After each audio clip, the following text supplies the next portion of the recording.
Hello my dear friends and students, welcome to English Max. CHSL English का हम लोग previous paper कर रहे हैं और आज हम लोग करने जा रहे हैं 6th सेट। इसके पहले हम लोग 5 सेट कर चुके हैं। आज का सेट भी पिछली बार की तरह 10 मार्च का ही है और ये है शिफ्ट 2। शिफ्ट 1 हम लोगों ने पिछली बार किया था, शिफ्ट 2 आज कर रहे हैं। इसके पहले हम लोगों ने 9 मार्च का चारों सेट लगाया था, ठीक है। तो आप लोगों ने ये सारे वीडियोज़ देखे, ठीक।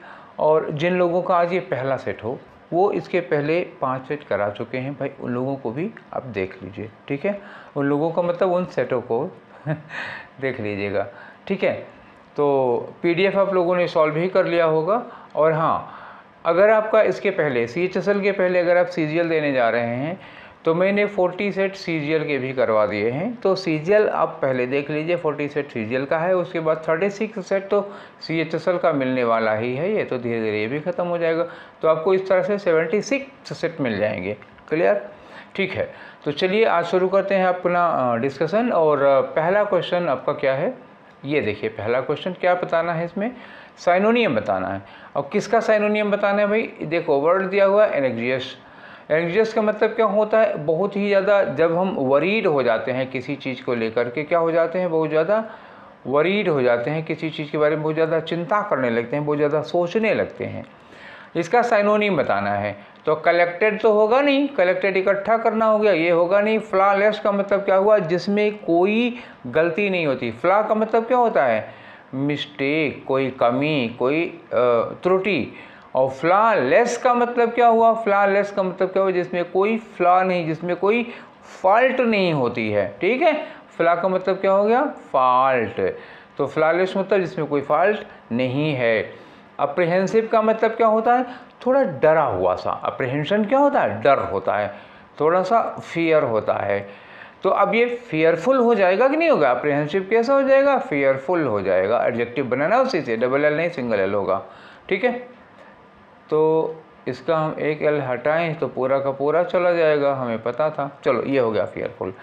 अब एक्सेप्ट का मतलब क्या होता है, कोई चीज़ स्वीकार करना। अब आप बताओ कि इसमें से क्या लगा सकते हो। तो एनेक्सियस का कलेक्टेड और फ्लॉलेस की तो कोई गुंजाइश बन नहीं रही है, ना ही एक्सेप्ट की कोई गुंजाइश बन रही है। अब एंग्जियस का मतलब आप वरीड हैं, तो जब आप वरीड होते हैं किसी चीज़ को लेकर के, बहुत चिंतित होते हैं, तो आपके मन में कहीं ना कहीं थोड़ा बहुत डर बैठा होता है। ये ऐसे सोच लीजिए जैसे आदमी, सपोज आपका बच्चा है, मतलब शाम को 6 बजे घर आ जाता है, 8 बजे तक घर नहीं आया, तो उसको उसके देर होने को लेकर के आप चिंतित होते हैं। जब आप उसको लेकर के चिंतित होते हैं तो कहीं ना कहीं आपके दिमाग में डर सा बैठा होता है कि कहीं कुछ गलत ना हो गया हो, कुछ अनहोनी ना हो जाए। इसलिए एनेक्सियस का हम फियरफुल सूटेबल साइनोनिम लेंगे, ठीक है। आगे बढ़ते हैं और अगला क्वेश्चन है हमारा क्वेश्चन नंबर 2। क्वेश्चन नंबर 2 में क्या करना है, अरेंज करना है। इसको अरेंज करो। ये लिखा है कि इफ़ अ प्रोडक्ट प्लेसमेंट, ठीक है। इफ़ अ प्रोडक्ट प्लेसमेंट, तो हमको क्या मिल गया, अ प्रोडक्ट प्लेसमेंट सब्जेक्ट मिल गया। सब्जेक्ट के बाद हमें क्या लगाना चाहिए भाई, हमको वर्ब लगानी चाहिए कि नहीं लगानी चाहिए। तो अब एक तरफ से देखो कहाँ वर्ब है, तो वर्ब कहाँ मिल रही है, इसी एस में वर्ब मिल रही है और किसी में नहीं मिल रही है। इफ़ अ प्रोडक्ट प्लेसमेंट के बाद हम वी आर आइदर तो लगा नहीं सकते। अब इफ़ अ प्रोडक्ट प्लेसमेंट के बाद आवर अटेंशन भी नहीं लगा सकते हो। इफ़ अ प्रोडक्ट प्लेसमेंट के बाद आर, मोर लाइकली आर, जब अभी आइदर मिला ही नहीं तो आर कहाँ से मिलेगा। तो इन तीनों से ही स्टार्ट नहीं होगा। स्टार्ट किससे होगा, if a product placement appears at the climax, जब कोई भी प्रोडक्ट प्लेसमेंट टॉप पर, एकदम क्लाइमेक्स पर नज़र आता है। तो एस के अलावा और किसी से हम शुरुआत नहीं कर सकते। और हमारे पास क्या हो रहे हैं, 2 स्टार्टर हैं, एस के 2 स्टार्टर हैं। तो इन दोनों को तो हम काट देंगे, पहले इधर हमको जाना ही नहीं है, ठीक है। अब 2 बचे हैं, तो उन दोनों में हम लोग क्या करेंगे, चलो देखते हैं कि कौन सा होगा। If a product placement appears at the climax, ठीक है, the moment when, the moment when, इसके बाद क्या होना चाहिए, इसके बाद होना चाहिए हमारा क्या, हमारा क्यों होना चाहिए, ठीक है। क्यों होना चाहिए, क्योंकि भाई देखो P और R के बीच में कोई घुस नहीं सकता। क्यों नहीं घुस सकता, अभी बताते हैं। पहले ये देखो, appears at the climax the moment when our attention is fixated on what will happen next, जब हमारा अटेंशन इस बात पे लगा होता है कि पता नहीं क्या होने वाला है नेक्स्ट, अगले समय पे।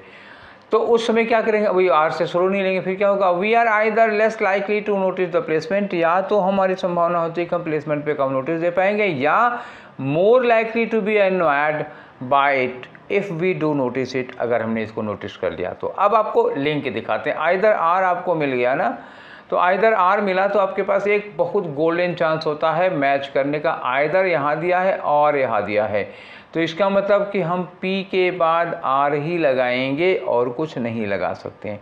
तो अब PR देखो कहाँ कहाँ है, इसमें तो PR है नहीं बिल्कुल, इसमें PR दिया हुआ है लेकिन ये स्टार्ट नहीं कर रहा है, PR दिया है पर स्टार्ट नहीं कर रहा है, यहाँ पे PR है नहीं, यहाँ पे PR है, दो जगह हमको PR मिल रहा है, आइदर के साथ R का पेयर मिल रहा है, जिसमें से एक स्टार्टर है जिसमें S स्टार्ट कर सकते हो, तो थर्ड वाला लगा लो, हो गया काम आपका।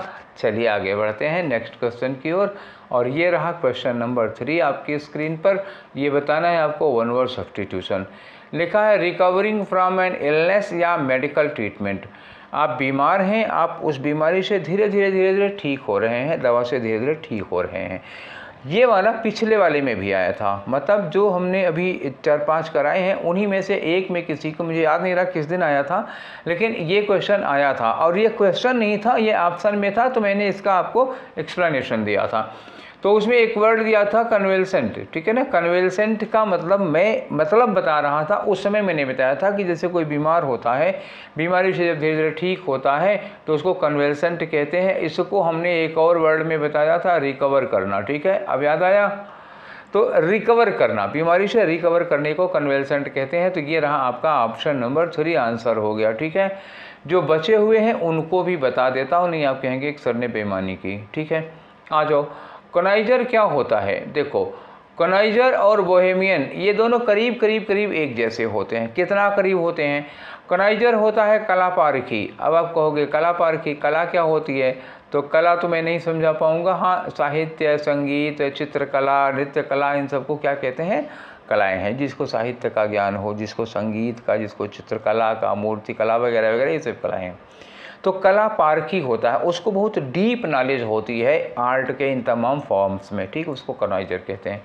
बोहेमियन जो होता है ये भी एक तरह से कला पारखी ही होता है, एक तरह से कनाइजर ही होता है, लेकिन एक इनकन्वीनियंट मतलब अनकन्वेंशनल लाइफ जीता है। इसकी खास बात क्या होगी, अनकन्वेंशनल लाइफ जीने की, ठीक है, मतलब लीक से थोड़ा हट करके। ये ऐसा कलाकार व्यक्ति होता है, इतना ऐसा आर्टिस्ट व्यक्ति होता है जो एकदम कन्वेंशनल लाइफ नहीं जीता, ट्रेडिशनल लाइफ नहीं, थोड़ा ट्रेडिशन से हट के लाइफ जीता है, उसको कहते हैं बोहेमियन।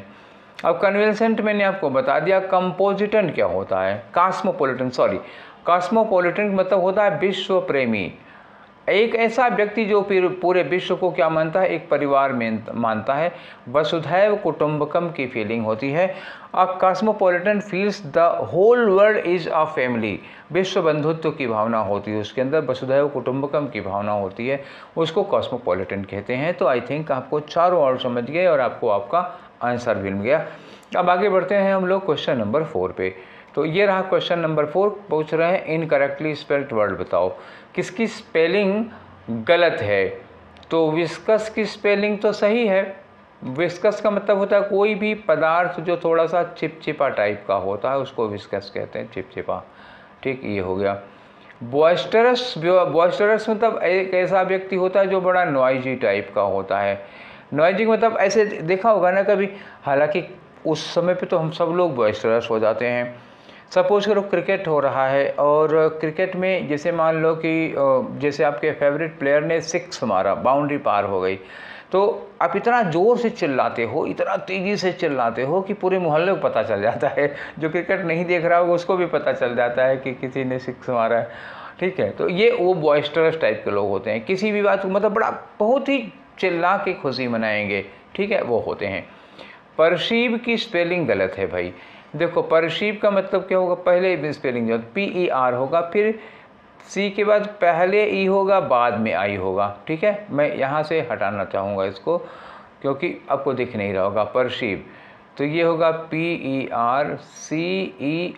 बाद में होगा, ये होता है परसीव का मतलब किसी चीज़ को हम छू करके जो महसूस करते हैं उसको, जैसे किसी को बुखार हुआ ऐसे छू के देखा, अरे इसको तो बुखार है, तो वो परसीव करना होता है। एक्सपीरियंस करना होता है या फील करना कह सकते हो उसको, ठीक है। विनिवोलेंट क्या होता है? विनिवोलेंट होता है परोपकारी होता है। वोलेंट हो गया और विनी लगा हुआ, विनी मतलब दूसरे के लिए हो गया, वोलेंट मतलब परोपकारी हो गया। ये दूसरों का भला करता है, ऐसा आदमी होता है जो दूसरों का उपकार किया करता है, परोपकारी हो गया। आप सोनू सूद को मान सकते हैं, इस कैटेगरी में ले सकते हैं, विनिवोलेंट है। कोरोना के समय में बहुत सारे लोगों की मदद की थी इन्होंने, तो विनिवोलेंट हो जाएगा। क्लियर हो गया? तो आंसर कौन सा होगा? परसीव होगा, जिसकी स्पेलिंग गलत है। मैंने बाकी सबकी मीनिंग भी बता दी। तो अब आते हैं हम लोग क्वेश्चन नंबर 5 में बच्चा। तो क्वेश्चन नंबर 5 आपका क्या है? देखो अब की बार करेक्टली स्पेल्ड वर्ड, देखो ध्यान रखना, उस बार इनकरेक्टली पूछा था, अब की बार करेक्टली वर्ड पूछा है। तो करेक्टली ऑब्सेक्वीज की तो गलत है, इसमें क्या होगा? यहाँ आके गलत है, QUIOUS होना चाहिए, ऑब्सेक्वियस होना चाहिए। फिर हम ऑब्सेक्वीज करते हैं इसको, OBSAQU, ठीक है। IES होता है। ऑब्सेक्वीज का मतलब होता है रिलेटेड टू फ्यूनरल होता है, अंतिम संस्कार से रिलेटेड होता है, उसको कहते हैं। जैसे मतलब अंतिम संस्कार में किसी को दफनाना है, जलाना है, उससे रिलेटेड होता है ऑब्सेक्वीज। जो उस समय के मतलब परंपराएं जिनका पालन किया जाता है वो होती हैं। मेंटेनेंस की स्पेलिंग गलत हो गई है, असल में मेंटेन की स्पेलिंग जानना चाहोगे तो वो ठीक लिखा है। मेंटेन में MAIN होता है और TAIN होता है, ठीक है। लेकिन जब मेंटेनेंस की बात करते हैं ना तो MAIN तो होता है, लेकिन जो 10 है ना ये 10 TAIN ना होकर के TEN हो जाता है। वो जो गिनती वाला 10 होता है वो वाला 10 आएगा, उसके बाद ANCE लगा दो, मेंटेनेंस, ये स्पेलिंग होती है। तो गलत तो इसकी भी हो गई। अच्छा, इसकी स्पेलिंग गलत है तो ये आंसर नहीं होगा, इसकी स्पेलिंग गलत है तो ये भी आंसर नहीं होगा। जिसकी स्पेलिंग सही होगी वही आंसर होगा। वेसिलेट की स्पेलिंग एकदम सही है तो इसकी सही हो गई, तो ये क्या हो गया? आंसर हो गया। वेसिलेट का मतलब क्या होता है? जैसे कोई चीज़ है थोड़ा दाएं बाएं जो हिलती रहती है ना, डगमगाती रहती है, उसी को कहते हैं वेसिलेट करना, ठीक है। और एक है स्टिल्टो, ठीक है ना। स्टिल्टोज क्या होते हैं अब ये बताइए आप। स्टिल्टोज होते हैं जो हाई हील वाले जूते नहीं होते हैं, मतलब लड़कों के नहीं, लड़कियों की जो हाई हील वाली जूतियाँ होती हैं, जैसे बहुत हाई हील होती है, समझ गए होगे ना, वो होता है। लेकिन इसकी स्पेलिंग गलत है भाई। स्पेलिंग क्या होगी इसकी? STILE, देखो गलत हो गई लिखते समय, STILE स्टिल होगा, उसके बाद TOS होगा, स्टिल्टोज कहते हैं इसको। तो स्टिल्टोज का मतलब क्या हुआ? जो हाई हील होती है जूतियों वगैरह में, सैंडल वगैरह में, उसको कहते हैं। तो स्पेलिंग इसकी भी गलत है, तो ये भी आंसर नहीं होगा फिलहाल। तो आपका जो जिसकी स्पेलिंग करेक्ट थी वो मैंने बता दिया आपको, वेसिलेट होगा। आगे बढ़ लेते हैं क्वेश्चन नंबर 6 की ओर, और ये 6 रहा आपके सामने। इसमें बतानी क्या है? ग्रामेटिकल एरर बतानी है। क्या है ग्रामेटिकल एरर? लिखा है this was no strange site, ये कोई स्ट्रेंज साइट नहीं थी। टू द बॉय, उस बच्चे के लिए, बाय दैट टाइम, उस समय तक, फॉर मैंने, क्योंकि ही हैड नाइदर गन और स्पीयर, ना तो उसके पास गन थी और ना ही स्पीयर था, ना तो गन थी ना ही भाला था। तो ये नाइदर के साथ और नहीं लगता है ना, नॉर लगता है, ये तो आप लोगों को पता ही होगा, ठीक है। चलिए, अरे सेलेक्ट हो जाओ। तो हाँ, ये कह रहा था मैं कि जब नाइदर लगा होता है भैया, तो नाइदर के साथ में और नहीं लगता, क्या लगता है? नॉर। नाइदर नॉर होता है, आइदर और होता है, ठीक है। तो कहाँ है ये ऑप्शन? ये वाला है, नाइदर और, ये वाला। तो आंसर कौन सा हो गया आपका? 2 वाला होगा। ये तो समझ ही गए होंगे, इसमें बहुत ज़्यादा एक्सप्लेन करने की ज़रूरत नहीं है कि आइदर के साथ और, नाइदर के साथ नॉट ओनली के साथ बट आल्सो, ये सफिक्स पेयर होते हैं, वो लगते हैं। अब आ जाओ क्वेश्चन नंबर 7 में। तो क्या है इसमें? खाली जगह भरना है, पढ़ो जरा। He was a handsome man, he was a handsome man, वो एक बहुत ही हैंडसम आदमी था, अच्छी बात है। इन हिज डैश 30s, अपने 30s में। 30s का मतलब क्या हुआ? जब 21 से आज पता नहीं क्या हो रहा है, राइटिंग नहीं सही हो रही। 21 से 30 के बीच में जब था, मतलब 22, 23, 24 साल का, 25, 26 साल का था, तो वो आदमी बहुत हैंडसम था। अब ये 30s के, ये तो पूरा 30s हो गया ना, 21 से 30 के बीच में। अब इन्होंने इसमें भी बता दिया, एक एडवर्ब लगा दिया, least 30s, letter 30s, लेस्ट 30s या लेट 30s। तो भैया इस लेस्ट का मतलब कहीं ऐसा ना हो, इस लेटर का मतलब क्या हुआ बाद वाला, LATER लगाए होते तो कोई गनीमत भी थी, ये भी नहीं होगा, ये भी नहीं होगा। लीस्ट मैंने कम से कम 30, जबकि लेट मैंने क्या हुआ बाद में, मतलब लेट 30s का मतलब क्या हुआ, लेट 30s का मतलब हुआ आफ्टर 25, मतलब 26-27 साल का जब वो था तो बहुत हैंडसम लगता था। तो क्या लगाओगे इसमें, इसमें हम लगाएंगे in the late 30s। Clear, आगे बढ़ते हैं। अब क्वेश्चन नंबर रहा आपका 8 नंबर, ठीक है। 8 नंबर में क्या है, इनडायरेक्ट बताना है। किसका इनडायरेक्ट, माई मदर सेड, मेरी माँ ने कहा कि I am meeting your father today, mummy ने कहा कि मैं आज तुम्हारे पापा से मिल रही हूँ, उनसे मिलने जा रही हूँ। तो फादर, मदर सेट के बाद यहाँ तो सेट रहेगा ही रहेगा, उसके बाद यहाँ जहाँ इन्वर्टेड कामा लगा है वहाँ क्या लग जाएगा, दैट लग जाएगा। आई कौन है, मम्मी है, तो सी हो जाएगा। एम का क्या हो जाएगा, चूँकि पास्ट होगा, वाज हो जाएगा, ये सेट है ना इसलिए पास्ट हो गया वाज। योर फादर बात किससे की गई है, तो मुझसे बात की गई तो मेरे पापा होंगे। माय फादर, टुडे का दैट डे याद रखना, ये बदलना पड़ेगा, इतना चेंज करना है। तो टुडे का दैट डे, तो पहले तो ये टुडे वाला ये कट गया, मतलब दूसरा वाला नहीं हो सकता, ठीक है। She was meeting my father, ये तो लिखा है माय मदर सेड, यहाँ दैट लगा, ठीक है। सी लिखा, वाज लगा, meeting my father that day लगा, तो पहला वाला तो एकदम से करेक्ट नज़र आ रहा है। दूसरे वाले में गलती मिल ही गई है। तीसरे वाले में देखो यहाँ हैज़ लगा हुआ है, ये बिल्कुल नहीं होगा। सी के साथ वर लगा हुआ, ये बिल्कुल नहीं होगा। फाइनली एक ऑप्शन हमारे पास बचा है जिसको हम पहले ही सेलेक्ट किए थे, वही है वो, ठीक है।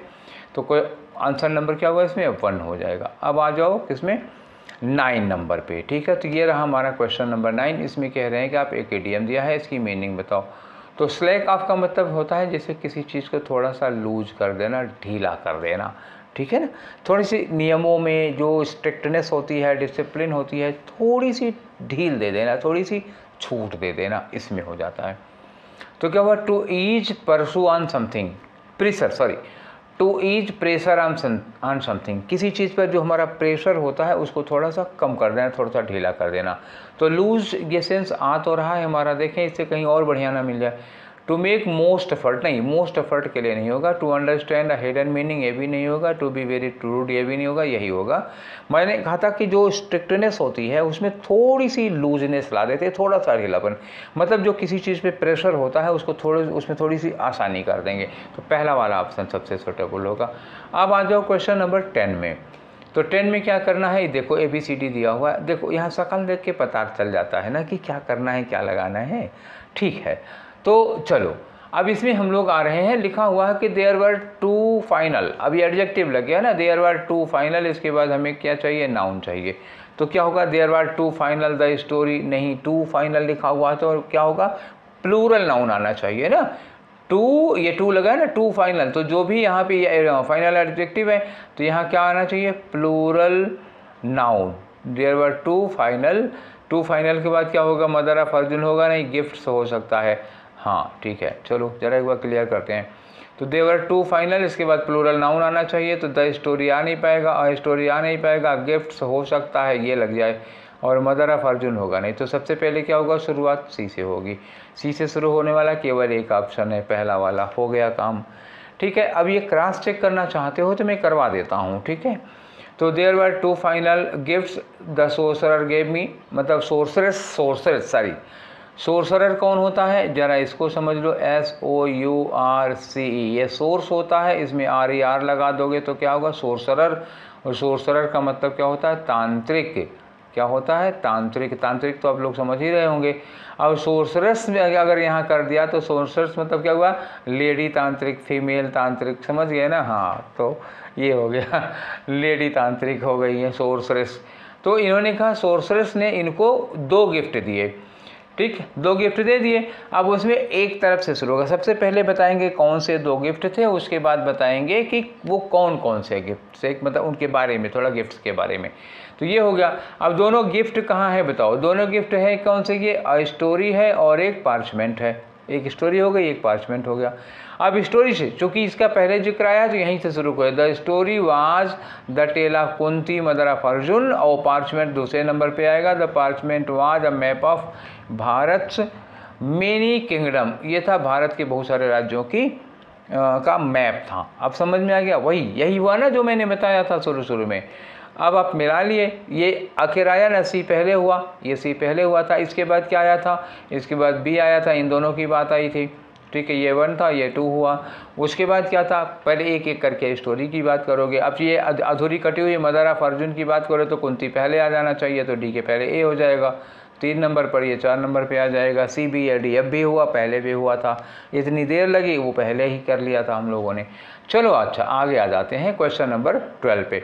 आपको मैं ट्रिक में भी बताऊंगा, डिटेल भी चलेंगे दोनों। अब ट्रिक मतलब डिटेल आप समझने के लिए आपके ठीक रहेगा, ट्रिक एग्जाम में काम आएगी, ठीक है। अब आ जाओ क्वेश्चन नंबर 11 पर। तो क्वेश्चन नंबर 11 क्या है, साइनोनिम बताना है आपको, किसका, गैलीवेंट बताना है। गैलीवेंट कैसा आदमी होता है जानते हैं, गैलीवेंट एक ऐसा आदमी होता है जो सुख की तलाश में, मतलब सुकून, खुशी, सॉरी सुख नहीं, खुशी, एक ही चीज़ मान लो, सुख की खुशी उसका सुख हो गया। तो एक ऐसा आदमी है जो अपने सुख या अपनी खुशी की तलाश में दर दर भटकता है, यहाँ वहाँ, एक जगह से दूसरी जगह से तीसरी जगह भटकता रहता है, उसको हम लोग गैलीवेंट कहते हैं। अब इतना लंबा मतलब लिख ना पाते, इसलिए मैंने आपको समझा दिया कि क्या होगा। गैलीवेंट हो गया। गाल का मतलब क्या होता है, ये पित्त होता है जो हमारे शरीर से सिक्रीट होता है, आप जानते हैं जो गाल ब्लाडर होता है ना, तो वो गाल होता है। तो ये तुम्हारा आंसर होगा, नहीं साइनोनियम बताना है। और मींडर का मतलब क्या होता है, मींडर का मतलब होता है गोल गोल घूमना, राउंड अबाउट वे में हम जब घूमते रहते हैं तो उसे कहा जाता है मींडर, राउंड अबाउट करना, ठीक है, गोल गोल घूमना। तो ये हमारा आंसर हो सकता है फिलहाल, ठीक।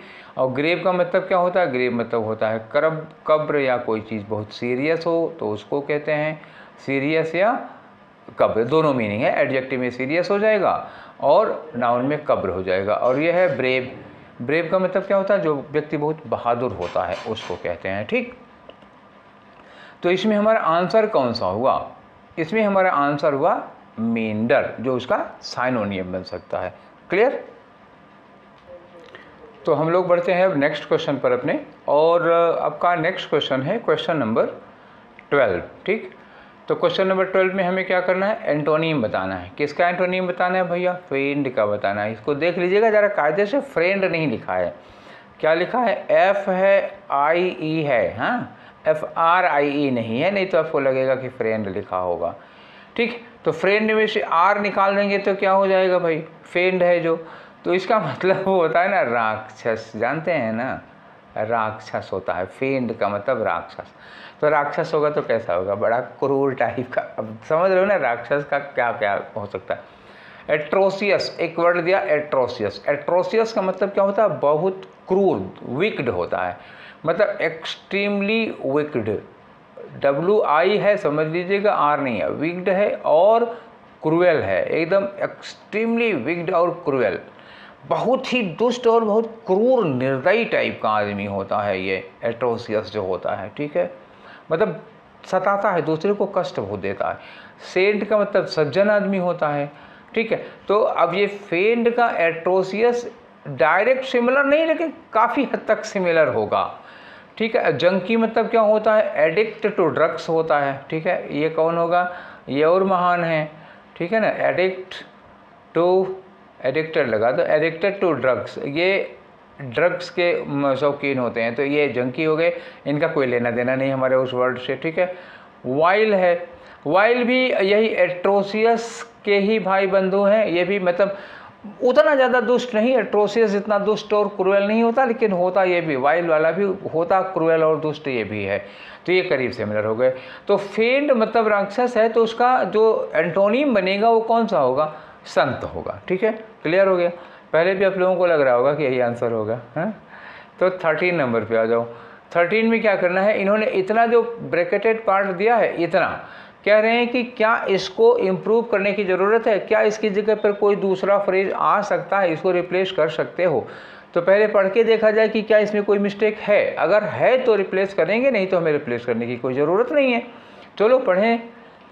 तो देखो लिखा हुआ है कि hardly had the news leak, हाँ ज़रूरत तो है, क्योंकि हार्डली के साथ हैड लगना तो ठीक है, लेकिन हार्डली हैड लगने के बाद ये लीक की थर्ड फॉर्म होनी चाहिए थी, लीक्ड होनी चाहिए थी।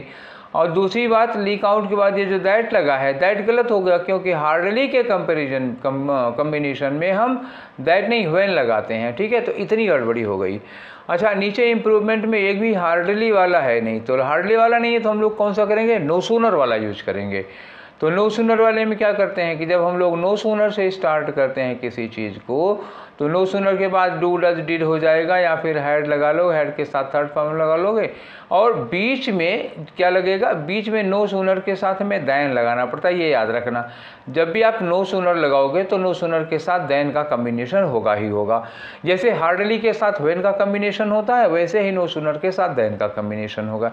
पहले ये चीज़ें देख लो। तो पहले ये नो सूनर के साथ यहाँ दैट दिया हुआ होगा नहीं, ये दैन दिया हुआ, ये हो सकता है, ये दैन दिया है, ये हो सकता है। अब कुछ और चीज़ें देखें हम लोग। तो यहाँ क्या लिखा है, यहाँ डिड है, डिड के साथ लीक्ड लिख दिया, तो ये भैया डिड के साथ लीक्ड नहीं लग पाएगा। अब आपके पास कितने ऑप्शन बचे हैं बताओ। ये कट ही गया, ये हो नहीं सकता, ये भी कट गया, गलती हो गई, एक यही बचा हुआ है। क्लियर। नो सूनर के बाद हैड लगा, द न्यूज लीक्ड आउट, ये थर्ड फॉर्म लग गई, यहाँ दैन भी लग गया, तो यही एकदम से पाक साफ बेगुनाह सेंटेंस है जिसमें कोई मिस्टेक नहीं है, तो पहला वाला ऑप्शन हो जाएगा। ठीक है, आगे आ जाओ क्वेश्चन नंबर 14 पे। तो 14 में क्या करना है, 14 में आपको वही ग्रामेटिकल एरर ढूंढनी है। किस में ढूंढनी है, ये इतना सॉरी फार तक दिया हुआ है, फार तक में अगर कोई मिस्टेक है तो बताओ। ठीक, तो इसको भी पढ़ लेते हैं, पढ़ने के बाद ही तो पता चलेगी ना गलतियाँ, ऐसे कहाँ से पता चलेंगे। This heap of rubbish has not been, this heap of rubbish मतलब कूड़े का ये ढेर, हैज़ नॉट बीन, तो बीन लगा है तो ठीक ही है, लेकिन बीन के बाद ये रिमूव की क्या होनी चाहिए थी, थर्ड फॉर्म, हटाई नहीं गई है, परफेक्ट टेंस की पैसिव वॉइस है। फॉर 6 मंथ्स ये करेक्ट है, फॉर 6 मंथ में कोई दिक्कत नहीं है। तो फिलहाल यहाँ सीन्स नहीं लगने वाला है और फ्रॉम नहीं लगने वाला, ये तो गलत हो गया, नो इम्प्रूवमेंट भी गलत हो गया। तो सीन्स फार से ही देख लो तो बन जाएगा काम। तो हो गया बीन रिमूव्ड, ये फार वाला दूसरा वाला सेंटेंस सही होगा। क्लियर। आगे बढ़ते हैं क्वेश्चन नंबर 15 में अपने आ जाओ। तो ये रहा आपका क्वेश्चन नंबर 15 भैया। तो ये रहा 15 में क्या करना है, इसमें करना है आपको पैसिव वॉइस बनानी है। किसकी, लिखा है मेघना has taken all the cash, तो ऑल द कैश हमारा सब्जेक्ट बन जाएगा, पहले आ गया ऑल द कैश, ये हो गया। अच्छा, कैश के साथ आप क्या लगाओगे, हैज़ लगाओगे कि हैव लगाओगे, तो ऑल द कैश, कैश चूँकि अब ये सिंगुलर में रखा जाएगा ना, तो हैव तो होगा नहीं, हैज है, तो हैज के साथ क्या लगाना पड़ेगा, बीन लगाना पड़ेगा, और बीन के बाद क्या लगाना पड़ेगा, बीन टेकन बाय मेघना। तो पहले ढूंढो हैज़ बीन टेकन बाय मेघना, तो ये मिला हैज़ बीन टेकन बाय मेघना, ये तो ठीक है। अब इसका हैज का हैड तो होना नहीं, क्योंकि वो डायरेक्ट इनडायरेक्ट में होता है, वाज तो नहीं लग सकता है, यहाँ पास्ट इंडेफिनिट में लगता है। और हैड क्यों चला जाएगा, हैज का हैड, अभी मैंने कहा हैज का हैड तब होता है जब डायरेक्ट से इनडायरेक्ट बना रहे होते हैं, एक्टिव से पैसिव में ऐसा नहीं होता है। ठीक है, तो पहला वाला ऑप्शन आपका एकदम से करेक्ट हुआ। आगे बढ़ जाते हैं क्वेश्चन नंबर 16 पे। 16 में क्या करना है, तो एक इडियम है दिया हुआ, पिग इन अ पोक। ठीक है, पिग इन अ पोक, इसका मतलब क्या होता है, पिग इन अ पोक का मतलब एक्चुअली ये होता है ना कि जब आप जिससे मार्केट से कोई चीज़ खरीदते हैं या कहीं से कोई चीज़ खरीदते हैं, उसको अच्छे से एग्जामिन किए बिना, मतलब कोई चीज़ आपने ऐसे यूं ही पैकेट में देखी और ख़रीद लिए, लेके चले आए, उसको ठीक ठाक से एग्जामिन नहीं किया। कोई कपड़ा खरीदा, मान लिया आपने एक शर्ट खरीदा और मतलब ऊपर से ऐसे ही देख के पैक्ड था, और देख के आपने ले लिया, घर ले आए तो पता लगा उसकी पीठ में छेद है। ठीक है, वही है पिग इन अ पोक। चलो आंसर ढूंढते हैं। टू ऑब्स्ट्रक्ट समवन्स वर्क, ये बिल्कुल नहीं होगा। A brave man amongst the crowd, ये भी नहीं होगा। Something that is bought without examining properly, यही हमारा आंसर हो गया। ठीक है, तो आपको एक आंसर नंबर 3 लेना चाहिए। आगे आ जाते हैं क्वेश्चन नंबर 17 में।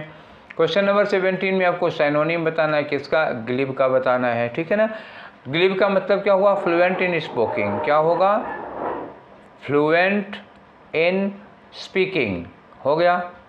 इसके पहले हम स्पोकिंग तो नहीं बोल दिए थे, मुझे लग रहा है मैं शायद स्पोकिंग बोल दिया था। ठीक, अगर बोल दिया होगा तो बाय मिस्टेक हो गया होगा, फ्लुएंट इन स्पीकिंग होगा। ठीक, ये हो गया। अच्छा, बताना हमको साइनोनिम है। साइनोनिम सिंसियर का मतलब क्या, बहुत ही निष्ठावान, वफादार। यहाँ बोलने का तरीका है, सिंसियर वगैरह से तो कोई मतलब नहीं है। अब बचा इनआर्टिकुलेट। अच्छा, अगर आर्टिकुलेट लिखते, देखो आर्टिकुलेट, तो आर्टिकुलेट का मतलब वही हो जाता है जो ग्लिब का होता है। फ्लुएंट इन स्पीकिंग मतलब बहुत ही ईजी, बहुत ही वेल एक्सप्रेस्ड होता है, मतलब क्लियरली एंड वेल एक्सप्रेस्ड का मतलब हुआ आर्टिकुलेट। अब इसके पहले इन लगा दिया, इन लगा देने का मतलब ये क्या हो गया, एंटोनीम हो गया। और पूछा क्या है, साइनोनीम, तो ये एंटोनीम हो गया। अब ये नहीं हो पाएगा। ईजी है, आसान है, और इम्पॉसिबल है। इम्पॉसिबल का मतलब क्या हुआ, जो लचीला ना हो। पहले प्लासिबल समझो। प्लासिबल का मतलब क्या होता है, फ्लेक्सिबल होता है, जो चीज़ लच जाती है उसको कहते हैं। ठीक है, तो इम्पॉसिबल क्या हो गया, उसका अपोजिट हो गया, एंटोनीम हो गया। तो भाई ये तो होने वाला नहीं है कि नहीं, ये होने वाला नहीं। अब एक ऑप्शन आपके पास बच रहा है, फ्लुएंट इन स्पीकिंग कहो या ईजी कहो, जो चीज़ें आसान होती है, जो फ्लुएंट होगी। तो आप ईजी को लगा पाओगे, ये बोलने से रिलेटेड हो जाएगा। आगे बढ़ जाते हैं क्वेश्चन नंबर 18 में। ठीक है, तो आपका 18 नंबर का क्वेश्चन क्या है, इसमें बताना है आपको इम्प्रूवमेंट। फिर वही इतना अंडरलाइन किया हुआ है, इसको इम्प्रूव करो। तो पढ़ के देखते हैं। लिखा Africa has glaciers on, Africa में ग्लेशियर्स पाए जाते हैं। कहाँ पाए जाते हैं, ऑन द माउंट किलिमंजारो। अब ये बताओ कि जो किलिमंजारो का पर्वत है वो कोई पर्वत श्रृंखला है, रेंज ऑफ माउंटेन्स है, या एक सिंगल माउंटेन है। तो एक्चुअली एक सिंगल माउंटेन पीक का नाम है। जैसे हिमालय में एवरेस्ट है, ठीक है, जैसे हिमालय में एवरेस्ट है, K2 है, कंचनजंगा है, ऑस्टिन गॉडविन है, तमाम सारी पर्वत चोटियाँ हैं। वैसे ही जो किलिमंजारो है एक पर्वत चोटी है। Kilimanjaro is not a chain of mountains, it is not a range of mountains, it is a singular mountain peak. तो सिंगुलर माउंटेन पीक अगर है तो आर्टिकल के रूल के अकॉर्डिंग क्या होता है कि द नहीं लगता है। ठीक है, और ये माउंट केन्या के पहले भी द नहीं लगेगा, because of the same reason. Mount Kenya also is a singular mountain peak, it is not a range of mountains. ठीक है, और आर्टिकल का रूल ये है कि जो हम द यूज करते हैं, the is use before range of mountains, before chain of mountains, before series of mountains. जैसे हिमालयाज के पहले लगेगा, विंध्यास के पहले लगेगा, आल्पस लगा होता तो लगता, एंडीज लगता, रॉकीज के पहले लगता। ठीक है, एक सिंगल माउंटेन पीक के पहले नहीं लगेगा। तो आप ढूंढ लीजिए कहाँ पर दोनों में दा नहीं लगा हुआ है, वही होगा। इसमें माउंट में दा लगा हुआ है तो ये गलत हो जाएगा। यहाँ पे दा लगा हुआ है, नहीं होगा। तो इसमें माउंट किलिमंजारो पे दा नहीं लगा है, और यहाँ माउंट केन्या पे दा नहीं लगा, तो ये चौथा वाला हो जाएगा आपका आंसर। आई थिंक आपको बात समझ में आ गई होगी। ठीक है, नेक्स्ट पे आ जाओ क्वेश्चन नंबर 19 पे। तो 19 में क्या करना है, वंस मोर रीअरेंज करना है आपको।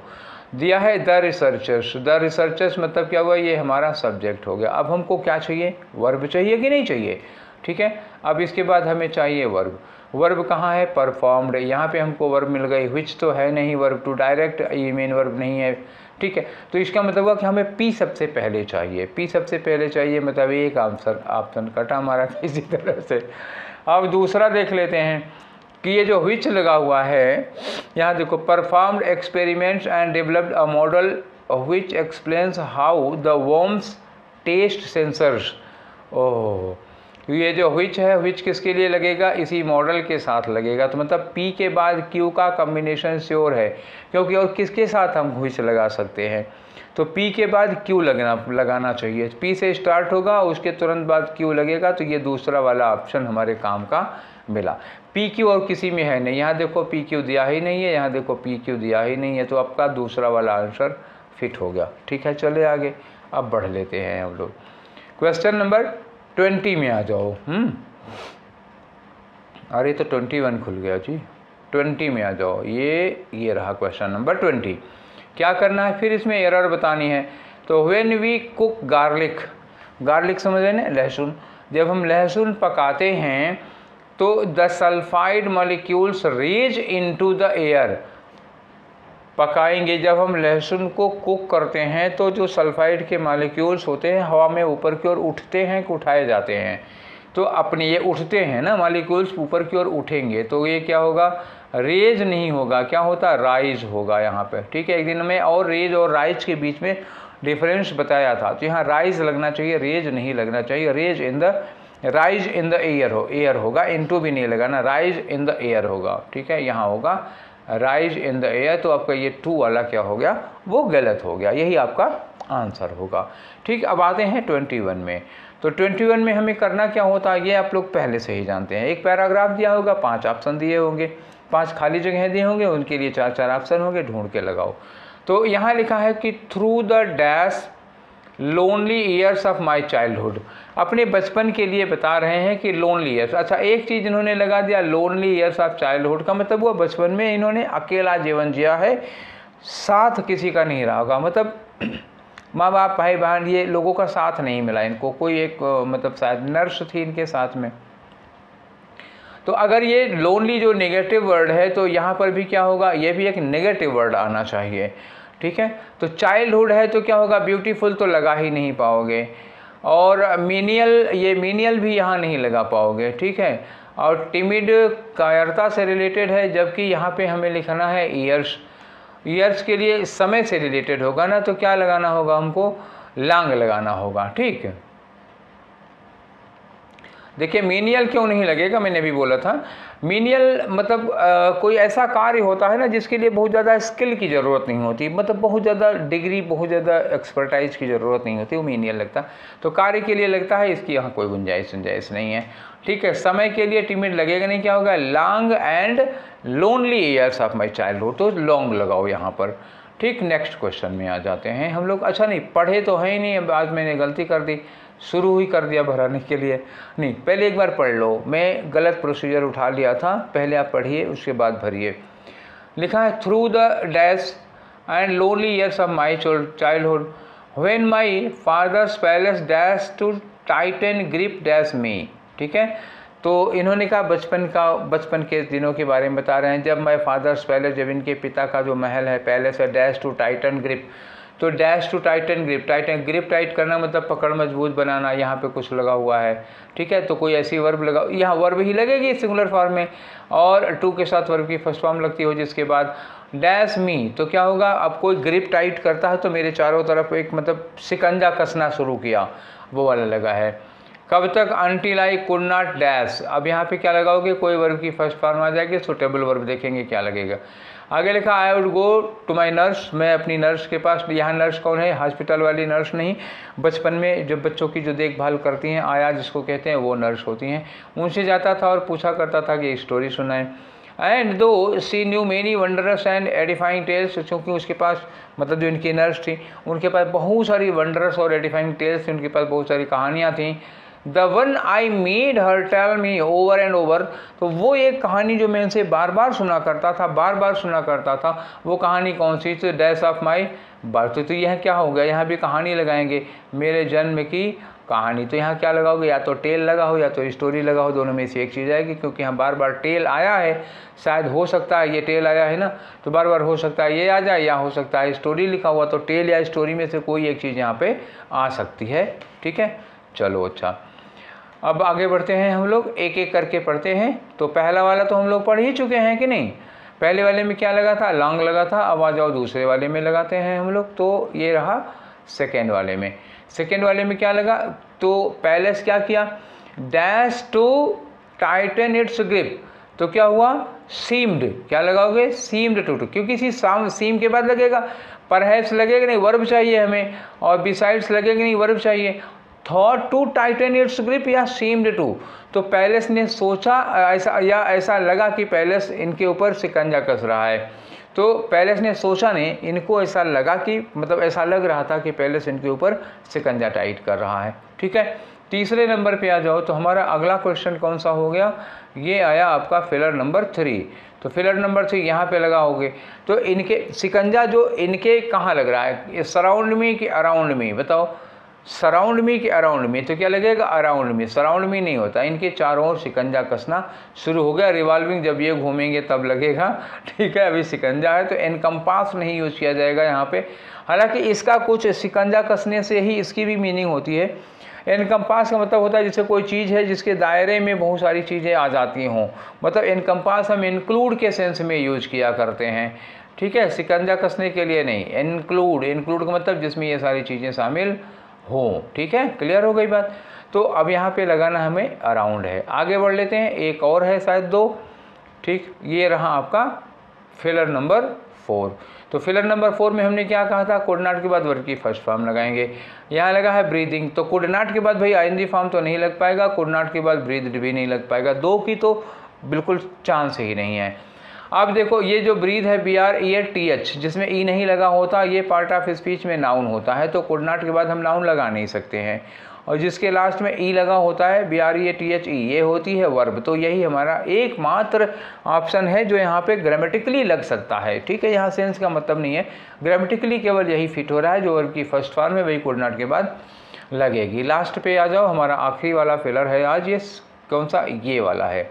ठीक है, तो यहाँ क्या लगाओगे, कहानी की बात हुई थी ना, ये जाते थे अपनी आया के पास, उनसे बार बार एक ही कहानी सुनने की जिद किया करते थे। वो कहानी कौन थी, तो कहानी थी इनके बर्थ की कहानी। तो बताओ यहाँ स्टोरी, क्योंकि स्टोरी या टेल दो ही वर्ड इसमें यूज हुआ है, यहाँ पर ये स्टोरी यूज हुई है और यह टेल यूज हुआ है। ठीक, तो अब यहाँ ऑड और न्यूज ऑफ पोएम नहीं, स्टोरी की बात चल रही थी ना पूरी, तो भर के तो इन्होंने ही दे दिया था क्या क्या लगाना है। एक दो जगह आपको भरना पड़ा, बाकी सारा तो इन्होंने खुद लगा रखा था क्या क्या लगाना है। ठीक है, क्लियर हुआ।